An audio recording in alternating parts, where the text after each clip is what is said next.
Hello, this is Zero and welcome to another video. Today we're doing another video inside of Hermitcraft. This is Clockwork. We are still in the perspective of Jem. We are reading episode 51, chapter 3. Chapter 3 and maybe 4 are probably long, so we'll see how long we'll go. Yeah, I accidentally didn't reset the timer. There we go. We're off on it again. Jem opened her eyes slowly, seeing the dimly lit room around her.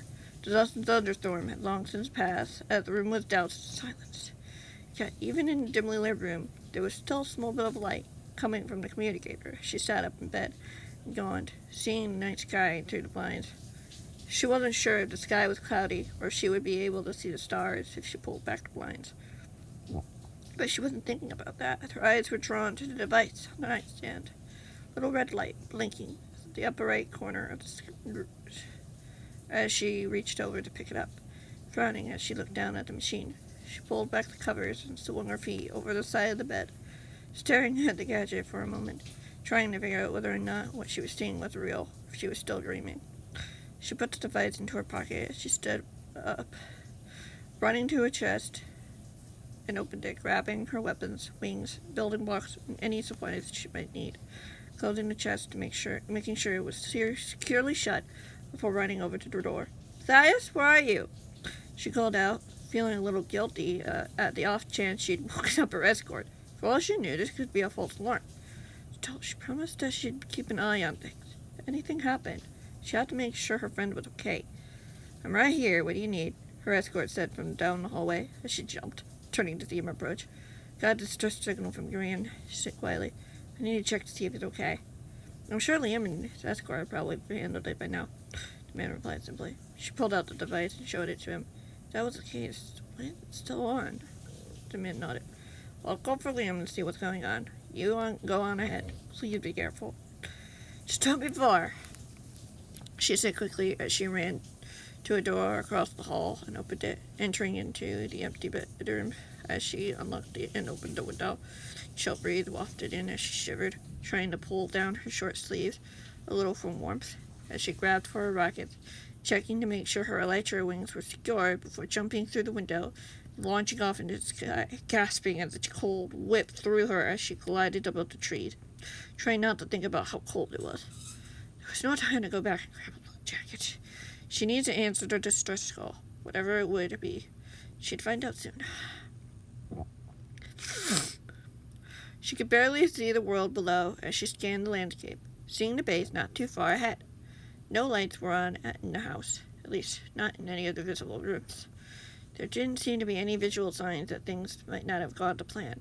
As she drew closer, landing gracefully on a nearby tree, as she surveyed the world yard below, not seeing anything at first. As her eyes slowly readjusted to the light, she wondered if she had any night vision potions.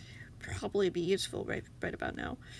The thought was interrupted when she noticed a figure lying on the damp grass below. She glided towards it, glancing over her shoulder warily, unsure if there was anything out there, lurking in the shadows. When she got closer, she was able to quickly identify the figure as her friend's escort. Unconscious as she tried to shake him awake, he didn't seem to budge. She swallowed, looking out towards the house. Why was the man out cold on the ground?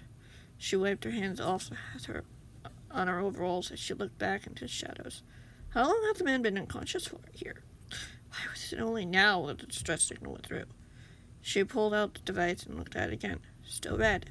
Still a call for help.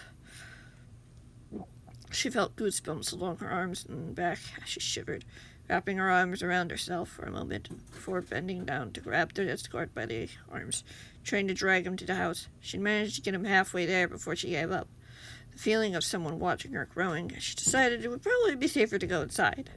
As she turned towards the house, looking back briefly to make sure the escort would be fine, as she ran towards the front door, opening the door as she bounded inside, closing the door as she blinked. The main room was dark and gloomy. Everything seemed to be in its place. The only light she could see was from upstairs. She realized the hallway lights were still on. Something about this didn't feel right. She called out to her friend nervously, wondering if she should keep looking to find some place to hide. For all she knew, whoever had taken out her friend's escort probably had taken him. possible that she was already too late to help him. No, she couldn't think that. She didn't know that. It was possible her friend was still here, just unable to respond. It's also possible that whoever had attacked so silently could still be here.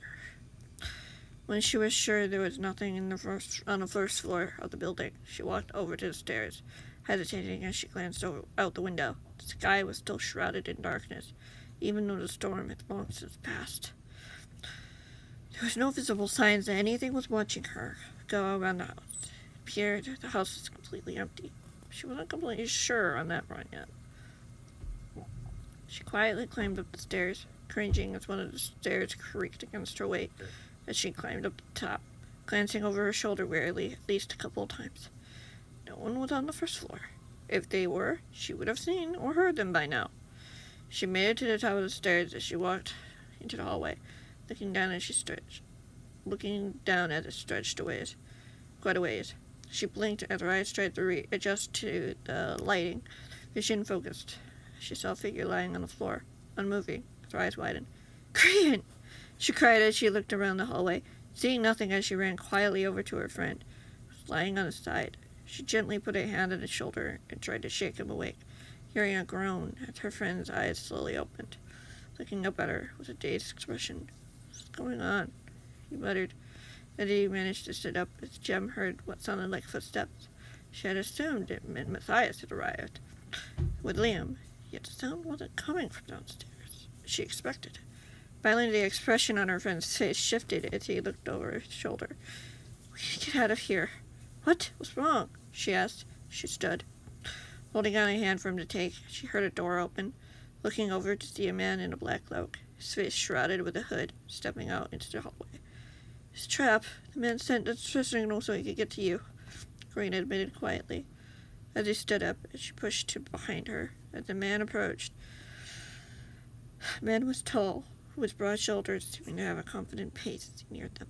"It was so nice to finally meet you, my dear," the man said with a chuckle. Jem could imagine the man was smiling through that hood, overlooking his prey. "What do you want?" she demanded firmly. The man chuckled again as he pulled something out of his pocket. She tensed, noticing the underpearl. "I was sent by someone to fetch you." "Then why did you come here? Why couldn't you have come to my base and confronted me there?" the hermit demanded. The man shook his head. "It'd be too obvious. Besides, I'd much rather deal with a personal matter, fulfilling my master's wishes." She gulped as the man threw the pearl as it flew over her head as she looked behind her, attempting to push her friend away from where the man was about to land. "Get out of here. I can hold him off now." "I don't think that will be happening," the man said with a sneer as he appeared in front of her. Jem yelped as she lunged towards them. She began to run, hearing her friend right behind her. She could hear the man's exclamation of rage as she opened the door of one of the rooms down the hall. She looked behind her just as she heard her voice cry out. She watched the man tackle her friend before she heard more muffled cries as the man laughed. "Grant!"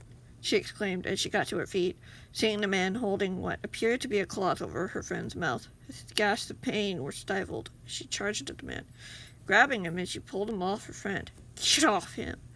The man grunted as he was forced backwards, his hand letting go of the cloth as it floated harmlessly to the ground, as the man yanked the hermit off him and pinned her to the floor, taking out a rope as she struggled against the man's grip. "She'd be able to hold you until I'm ready."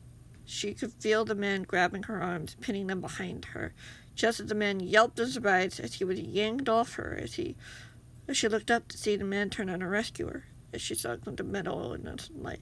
"Grant!" she cried in warning, as she heard another grunt of pain as the man attacked her friend, scrambling to her feet. As she charged towards the man, Willing chuckled when he saw her approaching him as he got to his feet, tossing the stained dagger aside as he stepped between her and her friend. "Oh, where were we?" the man asked, with a smirk as Jem looked behind him over to her friend. Green was lying on the floor, a hand grasping at his side, as he stared up at the ceiling, his chest rising and falling heavily as she read the pain on his face. "Yes, you're coming with me." "Why do you want me so much?" she demanded. "I'm not the one who asked to fetch you, my dear," the man mused with a chuckle as he took a step closer. "Then who sent you, Mr. A?" Jem demanded. The man raised an eyebrow and smiled. Who else? If it were my choice, your fate probably would be far worse. But today, however, prefers that you come with me, alive and unharmed, if possible. Jem narrowed her eyes as she extended her sword. Well, then you have a challenge. I'm not leaving. I see. The man nodded with a chuckle as he pulled something out of his pocket. Another ender pearl. Fortunately for you, I don't play your games. Jem, just go, Creed said with a pained groan.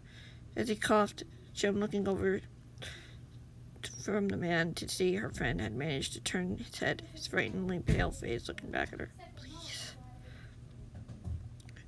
Jem swallowed as she took a step back, looking from her friend to the man. She could try to go and get help, but if she did, the man might hurt her friend even more, or worse, finish him off. She couldn't let that happen. She closed her eyes and shook her head. I can't. Oh, how sweet, the man chuckled. Probably the wisest decision on your part, darling. Stop calling me that, she snapped as she put away his sword. Very well, the man shrugged. Now, how about I give you an offer before you decide to run off? I don't trust you, she said firmly as she looked over at her friend, before looking back at the man, making sure he was watching. She turned to run, daring not to look back as she found one of the doors to one of the rooms. She opened and closed it. Pulling out her communicator, she pressed a few buttons. Just as the man charged through, she gasped as she dropped the device, and the man lunged towards her. She dodged him as she ran back out into the hallway and over to her friend, stopping for a moment as she looked over her shoulder before kneeling down next to her friend, who looked up at her weakly. He said with a weak smile before it faded. You should go. I can't leave you alone with him, she whispered gently. He'll kill you. Maybe it's better, knowing you're not going with him. Green admitted with a cough before adding, behind you. Jem looked over her shoulder to see the man approaching them as she stood, leaning over to try to help her friend stand. We're getting out of here. No, Green groaned. The glass shattered behind them as she yelped in surprise. The man grabbed her, forcing her to let go of her friend as she watched him collapse to the ground limply as she was pulled away. Let me go, she demanded, as the man tightened his grip on her arm. I'm sorry, but your heroism ends here. The man's cold voice said as she felt a hand on her mouth. She felt the cloth covering her mouth and nose as she was forced to take in the strange smell. Soon her vision grew dark as she watched as the man dragged her down the hall, away from her friend, who was lying on the ground unconscious. She wanted to scream for him, to cry for help.